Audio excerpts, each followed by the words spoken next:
I did not sleep. Not after the mirror shattered. Not after the voice. And not after those words. The others are waking. Find the others and lead them. They repeated in my mind long after the glass had settled and the silence returned. Not as an echo, but as something alive, circling, waiting, embedding itself deeper each time I tried to push it away. I sat on the floor until morning, surrounded by broken reflections of myself. Each shard held a different angle of my face. None of them looked whole. None of them looked entirely like me. When the light finally came, it felt artificial, weak, as though the sun itself had surrendered and lost authority over whatever had entered my life. I rose slowly, my body stiff, my thoughts fractured, and stepped carefully through the debris. The room felt smaller now, not physically, but spiritually, as if the walls could no longer contain what had been set in motion.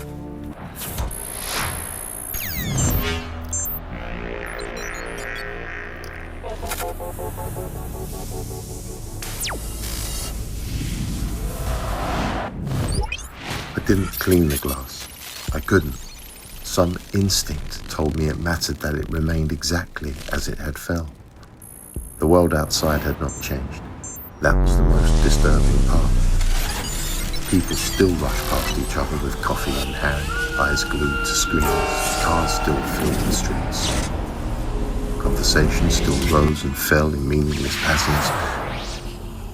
Everything appeared intact, functioning even. But beneath it, something was shifting. I could feel it now, the way animals feel a storm before it breaks. Children feel the shift in their mother's energy and mental state before she even speaks to them. A certain pressure, a tension beneath reality itself. Something vast had begun to stir, to breathe just beneath the surface of things. And somehow, I was attuned to it. It began with the sound. At first, I thought it was tinnitus. Faint ringing, barely perceptible, threading its way through the background noise of the city. But it wasn't constant.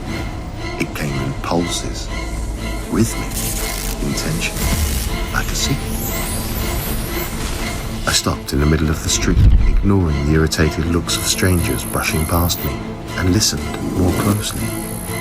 When I focused on it, it grew louder, but not in volume. In clarity, it carried a pattern, not random noise, not mechanical interference, something structured, something calling.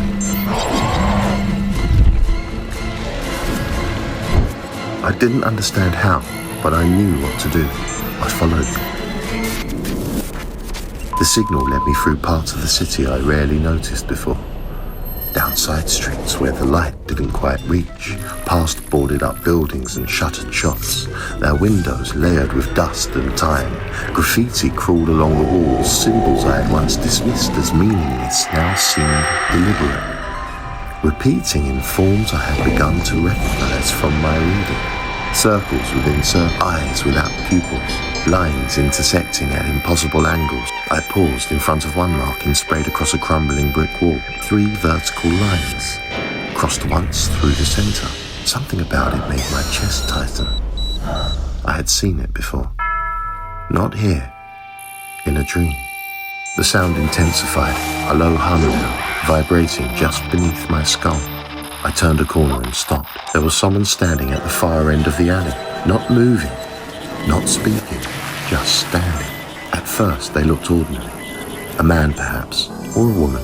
It was difficult to tell from the distance. Their figure was partially obscured by shadow, but there was something unmistakably wrong about the stillness. Too precise, too deliberate. Like a figure placed rather than a person who had arrived. And then, they lifted their head. Even from that distance, I felt it. Recognition. Not familiarity, something deeper. As though whatever had opened in me had opened in them, too. For a moment, the world seemed to tilt. The edges of my vision darkened and the air between us thickened, charged with something unseen but undeniable. I took a step forward, so did they. My pulse began to race.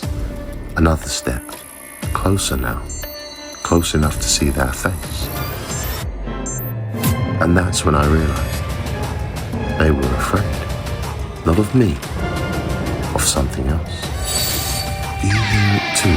They said.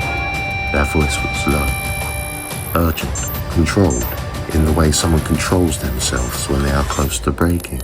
I hesitated, then nodded. Yes. A silence passed between us, heavy with unspoken understanding. How long, they asked. I don't know, I said. It started recently, after I stopped myself, hesitated, and then spoke on. After the mirror, after the voice, and after the mark. They watched me carefully. You saw something, they said. It wasn't a question. I swallowed. Yes. They exhaled, slowly, running a hand through their hair. Their fingers trembled. Good, they said. The word hit wrong. Good? I repeated. They stepped closer, lowering their voice further. It means it's begun. A cold wind moved through the alley, though the air beyond it remained still. It means it's begun. I felt it pass through me, not around me, through me, and with it came something else, a presence, watching, listening, waiting. The other person felt it too. I saw it in the way their posture shifted, the way their eyes flicked upward toward nothing visible. We don't have much time, they said. For what? Before they could even answer, the signal changed. It sharpened, became something closer to a scream. I dropped to one knee, clutching my head as the sound tore through my thoughts. Images flashed behind my eyes, too fast to process, too vivid to ignore. A burning sky. A city collapsing inward like it was being swallowed. Figures standing in circles, their hands raised, their eyes blank. Something vast moving beneath the earth. Something older than language. And then, darkness. Complete.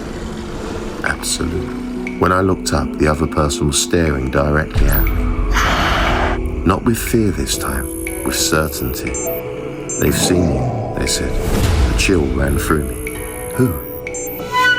Their answer came without hesitation. The ones who don't want us to wake up.